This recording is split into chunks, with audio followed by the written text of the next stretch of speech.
welcome to a new season of the Fragments of Silicon reviews. I'm like, forgive us if we're a bit rusty.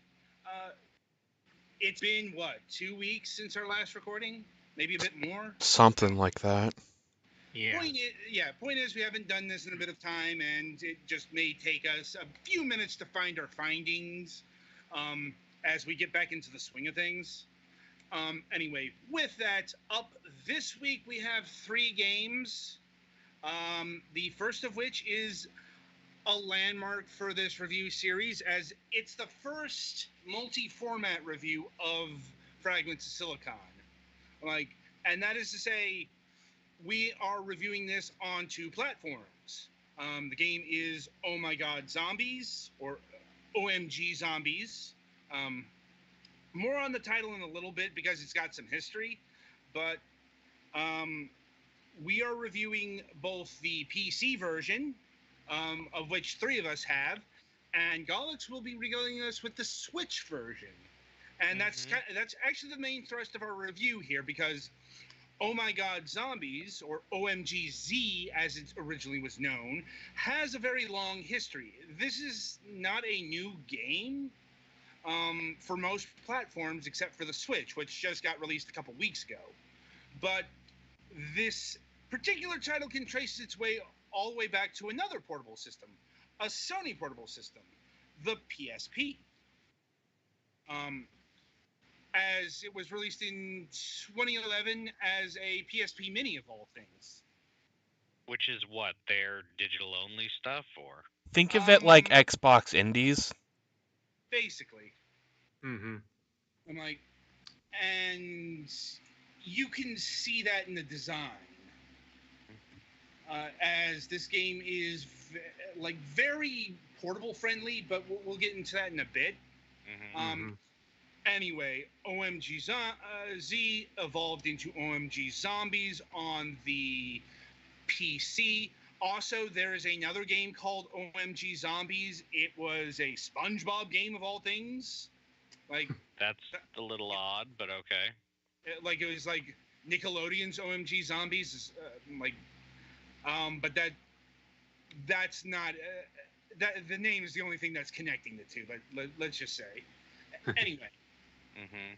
This got a PC release where it got its current moniker, and now it's gone back to consoles. It's gone back to the portable arena with the Nintendo Switch. And as far as what OMG Zombies is, well, it's a bit of an unusual game. It's a puzzle game. Yeah, it's like maybe you'd classify it as a strategy game, but the strategy in this game is a bit random. Anyway, so for those who aren't watching the footage we got on screen, you're dealing with ye old zombie outbreak. You're a police officer who's trying to escape from it. Yeah. And the way you're going about doing it is, shooting zombies. Specifically, you're shooting zombies with this special bullet. Special technology bullet that makes zombies chain explode. Although the zombies seem to chain explode anyway. Yes. I'm like, but it's like an antigen to whatever the zombie thing is. Yeah. And you're given you start out with, I think, 3 bullets? You start out with 3 bullets, and if you upgrade your gun a lot, you can get up to 6. Yes. That's still not many shots. You're... Not to kill over 100 zombies, or almost 100. Yeah. Basically, your task is to... you chain the zombie explosions in order to clear the area. And you're ranked on a typical bronze to platinum medal scale. Although it's not quite as loose as you might think it is. In order to even get a bronze medal, you have to kill over 60%.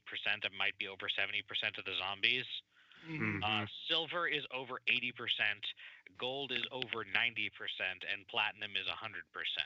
Actually, I think bronze is 65, silver is 75, and so on and so forth. Is it? Well, I know gold is over 90%. Yeah, gold is over 90, and 100% is platinum. Mm-hmm. So, and and you get money for each one that each rank that you get.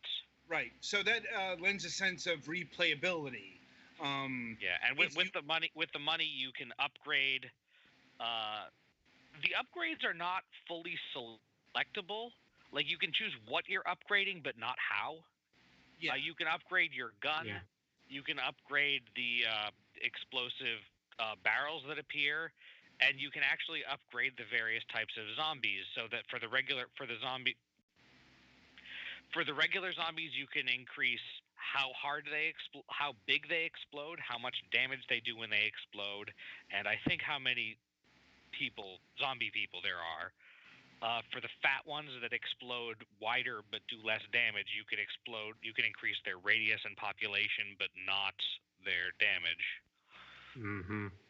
And then for the weirder ones, like the runners and the mortar head zombies and the ones that explode into piles of acid or whatever, you can generally increase their duration, increase their damage, or increase their population.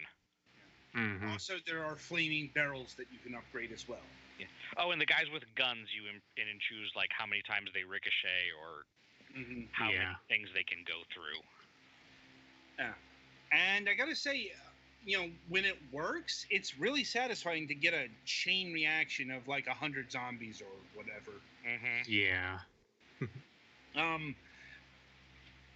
The thing of it is, this game is pretty shallow and repetitive. Not gonna lie, like, there's a fair amount of content to unlock, and especially with medals, you can be at this for a while. Mm-hmm. It's just, every level is very bite-sized. Like, you're probably gonna be spending maybe a minute, maybe 2 minutes. If you're spending longer, it's because you're like really waiting for one particular zombie to get in a particular fucking place so you can actually fucking like have it kill another zombie when you actually shoot it. I'm sensing some hostility here. You can press a button to fast forward movement, but they still kind of shamble around randomly because they're fucking brainless or mindless zombies. And they do have areas that they like won't go outside of. Mm-hmm. Even aside from when there are walls, but it's hard to tell. Like, very eloquent. But yeah, that is about the level of strategy and puzzle solving you will find in pretty much every level. Like, yeah, there are different levels with different preset things that appear in the levels. Like, some levels, no matter how much you've upgraded your explosive barrels, you won't get any. Some levels, zombies of certain types just don't appear in. Honestly, I think the most interesting method of this is that there is the method of progression through the game. Basically, the quote unquote storyline of the game is 1, 2, 3, 4, 5, 6, 7, 8, 9, 10, 11, 10 stages. Yeah, that makes sense. And if you get a bronze medal, you get to progress. The whole quote-unquote story map of the thing is a wedge. The first stage is 1. The second set of stages is 3. The third one is 5, and it gets wider every time. Mm-hmm. If you get a bronze medal, you only unlock the next stage that is up from yours. And if you go all the way to there, you reach the stage, 82, which is a bad ending. The first several are you get to a helicopter, but the zombies are there and you can't get it to go. If you get a silver medal, you progress horizontally across the map, which, depending on where you go, you can get into later levels, which are everything from 84, whatever I said, to 100 is an ending stage. And as you go further down, you're getting closer and closer to escaping and surviving. In order to actually escape and survive, you have to get to stage 100, which you can only reach if you get a gold ranking on every stage, basically. I mean, not every stage, but all of the hardest stages. So you get a gold ranking on 1 to unlock 4. You have to get a gold ranking on 4 to unlock 9. You have to get a gold ranking on 9 to unlock 16. And then if you succeed on that all the way through all 10 stages, you get to stage 100. So, of the things in the game, it reminded me a little bit of Shadow the Hedgehog at first, which is generally not a compliment. But I actually found it interesting to try to worry about how to get your progression that way, because sometimes, ultimately to get the best ending, you have to do it a specific way. You have to go through all of those stages, but closer to the middle, there were some stages where I couldn't meet one stage with what I had with a good ranking, but I was able to beat the stage above that with a really good ranking, so I could kind of go around it.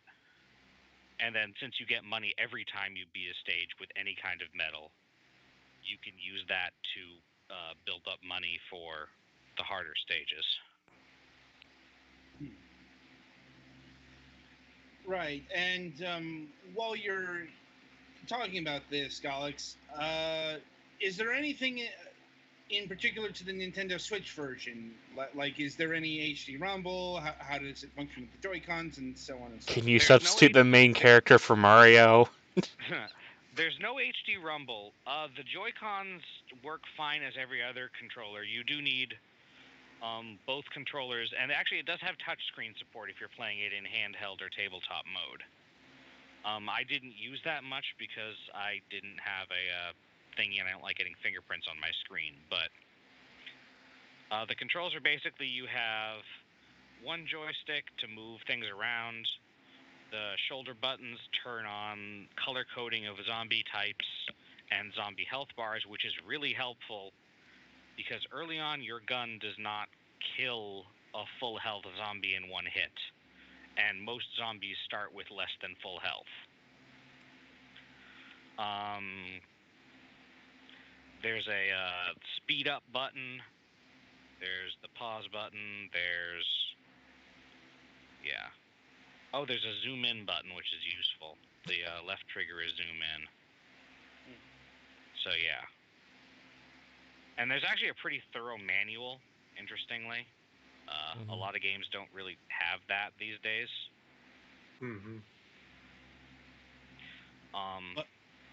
Like a digital manual? Yeah. If you go into options, there's like a manual. It's sort of cartoonish styled, showing like the story of trying to get out of the city of Redfield. Haha, get it, alive.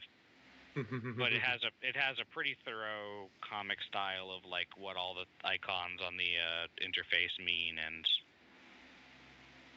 how to do all the stuff and what all the zombies do. So I found that actually very helpful before I started playing, because without that I would have kind of been like, okay, that sure is a lot of zombies. Why didn't that one die when I shot it?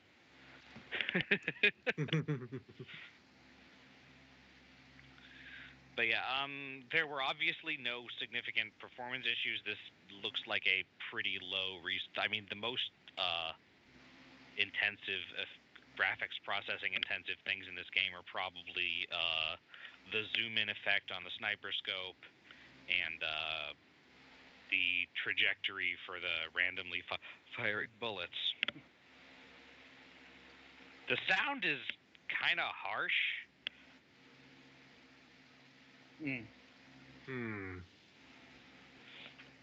Like, the music isn't particularly unpleasant or anything, but the zombie sounds are, even for zombie sounds, they're kind of harsh.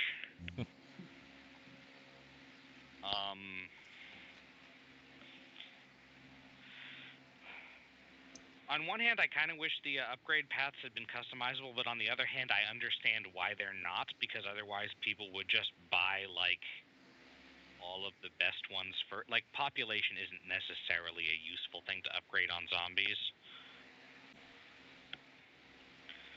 Oh, and there is also another weird, interesting thing, is that you can prestige this game. Once you have completed the game, you can basically wipe your save file and start over with a star on it, and I think at that point it starts, like, scoring you more. Mm. And you can do that up to 3 times. I did not do this, but for people who want to, like, get more replay value out of your things, that's a thing. Right. Yeah. It does keep track of a lot of your stats of how you've done stuff, if you're interested in that kind of thing. And I think other versions have possibly more robust leaderboards. I think the leaderboards on this, I think, are only between other people who have played it on your system on the Switch version. Like, it doesn't have a way to connect to the internet. For leaderboards, which is a little bit unfortunate. Yeah, it does have Steam leaderboards. It's got full controller support on the Steam version, though I would ultimately recommend a keyboard and mouse. Like, yeah, keyboard and mouse is fine. The controller support for this kind of game, I think it has really good controller support, but that's still, I don't want to say damning with faint praise, but something like that. It's pretty similar to, like, saying, you know, if you have to play a RTS with a controller, this is designed well for it. I mean, it's not a real RTS, so... No, it's not actually... Honestly, it's more of a puzzle game, let's be honest. Yeah, it is a puzzle game. You are never in actual physical damage except in the ending cutscenes. In every scene, your cop has a completely safe sniper advantage. And the goal of the stage is to just reduce the population of zombies enough that you can get to the next area safely, which happens automatically. Right. Anyway, so pricing. I am pleased to report that this game clocks in at $5, $4.99.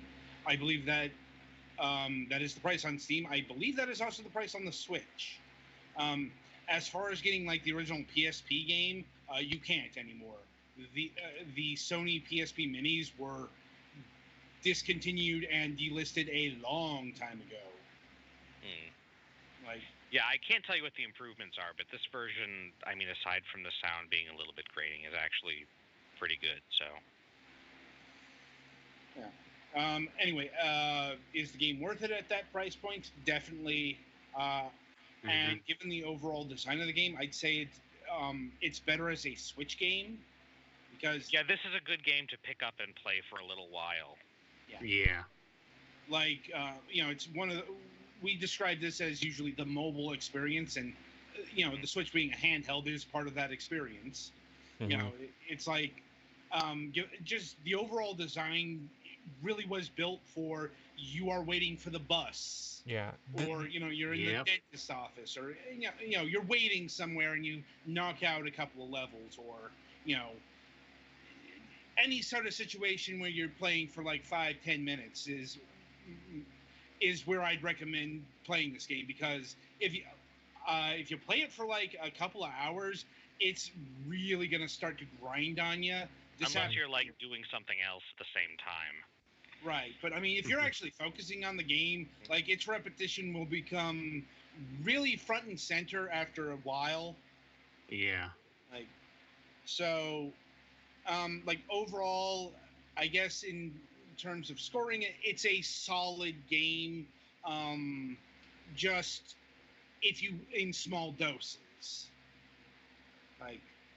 But I could still recommend it, especially on the Switch. And especially for, it's a pretty low price to just have something. It's $5. Yeah. It's like, even if you don't like it, Like it's $5. That's like cup of coffee money. So, it's a low investment. Yeah, this We're might be trying to- too small and fiddly to like look for this on like an iPhone or something like that. But if there's like a Yeah. version on a tablet with a larger screen, this might be enjoyable. Well, it's not Mhm. on mobile as far as I know. Mm. Like, Which is good because while it's good with a keyboard and mouse, I don't think touchscreen only is the best way to do this. I'm like, Perhaps not. yeah. So, solid enough recommendation for a $5 portable experience. Like, hopefully other Laughing Jackal games get ported to the Switch. Personally, I'd like to see Flame Over, but that's up to them. Like, anyway, so that'll about do it for OMG Zombies. Be sure to tune in after the break as we'll be reviewing Mass Destruction.